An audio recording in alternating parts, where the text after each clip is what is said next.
आज के जैसे कुछ ही मामले हैं जिन्होंने दुनिया को चौंका दिया और भूत के अस्तित्व पर विश्वास करने के लिए मजबूर कर दिया। ये उनमें से एक है। ये घटना तब हुई जब पुलिस की दिलचस्पी इस केस में न सबूत न मिलने के कारण खत्म ही होने वाली थी और नतीजा ये हुआ कि भूत को आगे आकर अपने ही खौफनाक मर्डर केस को सुलझाना पड़ा। हेलो दोस्तों, मेरा नाम अमन है। मैं आप सभी के मनपसंद यूट्यूब चैनल कहानी रंगमंच में आपका स्वागत करती हूँ। उम्मीद करती हूँ कि आप सभी अच्छे और स्वस्थ होंगे। इसी तरह की वीडियो देखने के लिए आप मेरे चैनल को सब्सक्राइब कीजिए और हाँ, बेल आइकन को दबाना मत भूलना ताकि आपको आने वाले वीडियो की नोटिफिकेशंस मिलते रहें। तो चलिए शुरू करते हैं आज का भयानक किस्सा।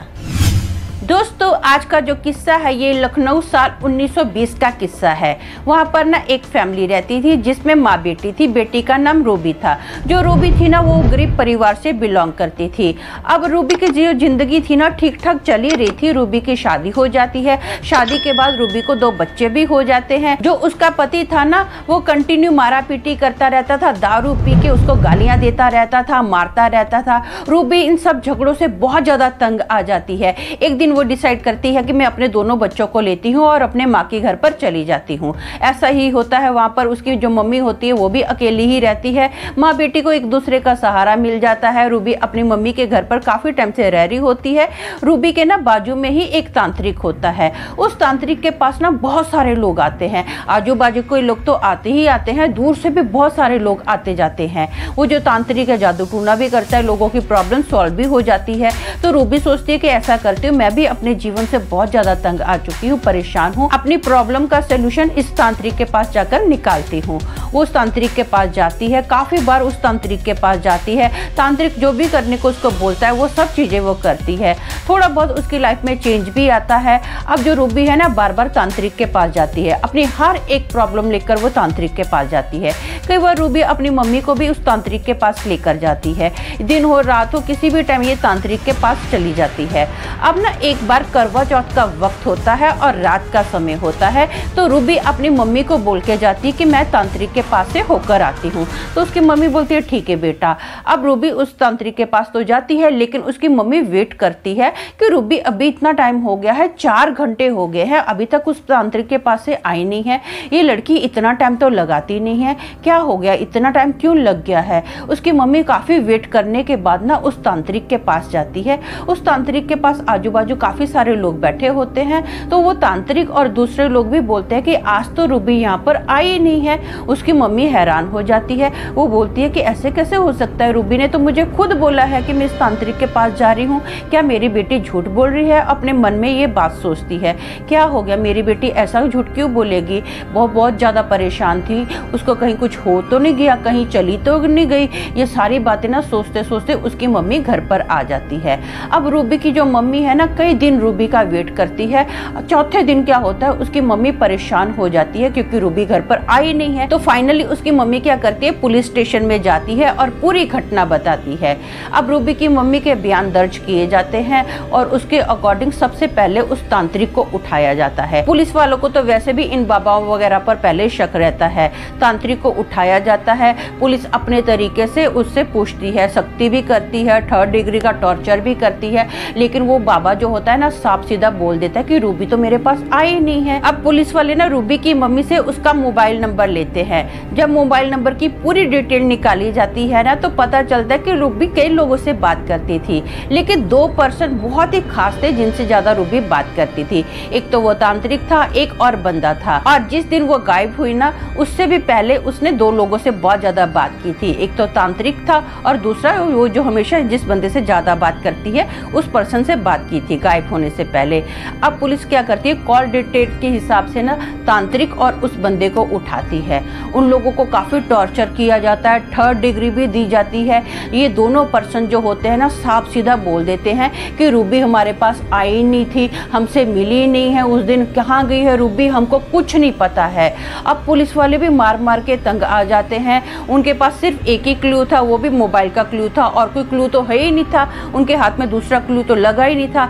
तो पुलिस वाले सोचते हैं कि हम लोग इनको ऐसा ज़्यादा दिन तो अपने पास नहीं रख सकते हैं। फाइनली पुलिस वाले क्या करते हैं, इन दोनों को छोड़ देते हैं। लेकिन पुलिस वाले बीच बीच में इन लोगों को बुलाते भी रहते हैं और पुलिस वालों की जो नज़र होती है ना इन लोगों के ऊपर होती है। अब इस बात को 6 महीने हो जाते हैं। बीच बीच में रूबी की मम्मी इस पुलिस स्टेशन में आती है और रूबी के बारे में जानकारी लेती है, क्योंकि जो रूबी की मम्मी होती है और जो उसके दोनों बच्चे होते हैं बड़े परेशान होते हैं कि रूबी को इतना टाइम हो गया गायब हुए, क्यों नहीं रूबी मिल रही है, कहाँ है, कुछ तो पता चले। लेकिन जो पुलिस वाले हैं ना उनको कोई क्लू ही नहीं मिल रहा है, कुछ सबूत ही नहीं मिल रहा है। तो पुलिस वालों की जो दिलचस्पी है ना इस केस से खत्म हो गई थी। वो भी अभी ज्यादा इस केस के बारे में छानबीन नहीं कर रहे थे। तो पुलिस वाले बोलते कि हाँ जब पता चलेगा हम लोग आपको बता देंगे, ऐसा बोलकर ना वो रूबी की मम्मी को टाल देते थे। अब ना इस बात को हुए 6 महीने हो जाते हैं। ये जो केस था लगभग अक्टूबर में शुरू हुआ था और साल 2021 के दिन ना मार्च का दिन था। तो एक ना बंदा पुलिस स्टेशन में आता है। वो जो बंदा होता है बहुत ज्यादा टेंशन में होता है, घबराया हुआ होता है, हड़बड़ाहट में वो आता है और फटाफट पुलिस वालों को बोलता है कि मैंने रूबी का खून किया है, मैं रूबी का कातिल हूँ। तो पुलिस वाले उसको बोलते हैं कि तू शांत हो, बैठ जा, क्योंकि ये वही बंदा होता है जो पुलिस वालों ने शक के आधार पर इसको पकड़ा हुआ होता है। रूबी इसी पर्सन से ज्यादा बात करती थी। इस पर्सन का नाम था पवन। इसकी उम्र 30 या 32 साल की होगी। तो पुलिस वाले बोलते कि क्या हो गया, शांति से बात कर, तू ऐसा क्यों घबराया हुआ है, क्या हो गया, तेरे को किसी ने धमका के भेजा क्या? बोलता नहीं नहीं मुझे किसी ने धमका के नहीं भेजा है, मैं रूबी का कातिल हूँ, मैं आपको सच बोल रहा हूँ। अब पुलिस वाले उसकी बात पर यकीन नहीं करते, क्योंकि पुलिस वालों ने ना बहुत बार इस बंदे को 3rd डिग्री का टॉर्चर किया था। पुलिस वाले टेंशन में आ जाते हैं, भाई हम लोगों ने इसके ऊपर 3rd डिग्री अपनाई थी, कहीं इसका दिमाग तो नहीं हिल गया है, पागल वगैरह तो नहीं हो गया है।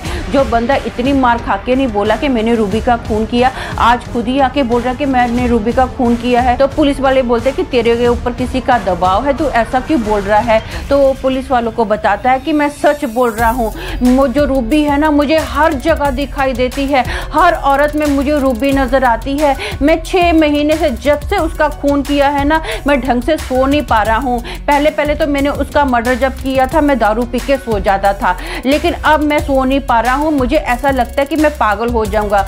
जब भी मैं सोने जाता हूँ ना रूबी की आत्मा मेरे आसपास मंडराती रहती है, वो मुझे घूर घूर के देखती है, हर किसी में मुझे रूबी का चेहरा नजर आता है। प्लीज मुझे ऐसा करो, आप मुझे सजा दो, मुझे उस रूबी के भूत से बचाओ।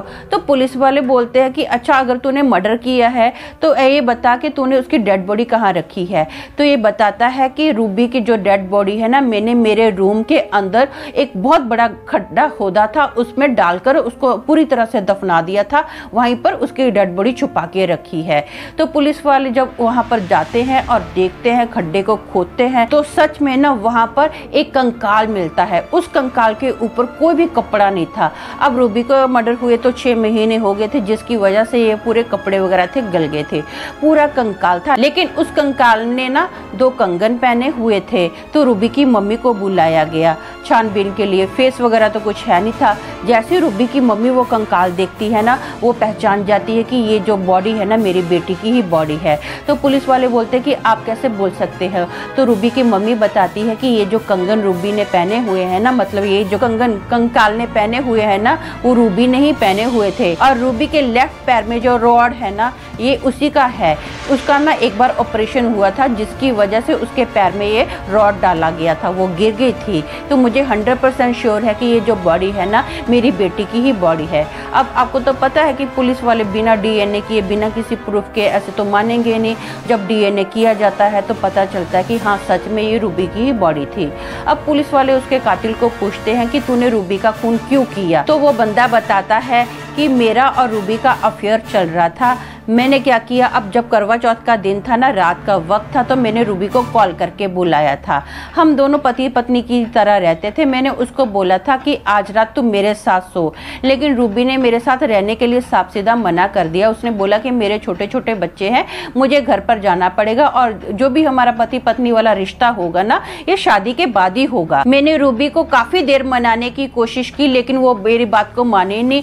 मैंने पी हुई थी। मुझे बहुत ज़्यादा रूबी पे गुस्सा आया, तो मेरे घर में ना एक बहुत ही मोटा हथियार था। मैंने रूबी के सर पर धार देने मारा। जैसे वो हथियार रूबी के सर पर लगा ना, तो रूबी बेड पर गिर गई और उसकी सांसें जब मैंने देखी ना, तो वो मर चुकी थी। तो मैं घबरा गया। मैंने टेंशन में क्या किया, एक घर के अंदर ही अपने रूम के अंदर बड़ा सारा खड्डा खोदा और रूबी की लाश उसी में दफना दी थी। इसकी वजह से ये सब मेरे हाथ से हो गया। मैं उसका मर्डर नहीं करना चाहता था, बस ये हो गया है। अब पुलिस वाले क्या करते हैं, चार्जशीट बनाते हैं और ये जो केस है ना, आज भी सेशन कोर्ट में चल रहा है, लेकिन अभी तक इसका कोई नतीजा नहीं आया है। तो दोस्तों, मेरा मानना ये है कि हर किसी को ना दूसरे लोगों के साथ जुड़ते समय बहुत गहराई से जानना चाहिए, साथ ही एक सुरक्षित दूरी भी बनानी चाहिए, एक सीमा भी तय कर लेनी चाहिए ताकि उस सीमा को लांघा ना जाए। कम से कम इससे खतरे से बाहर आने में थोड़ी तो मदद मिल सकती है, लेकिन इस पूरी दुनिया में ना जीवन की कोई गारंटी नहीं है। तो आज के लिए बस इतना ही। कल फिर मिलेंगे और एक भयानक किस्से के साथ। तब तक के लिए शालोम, शांति और सलाम।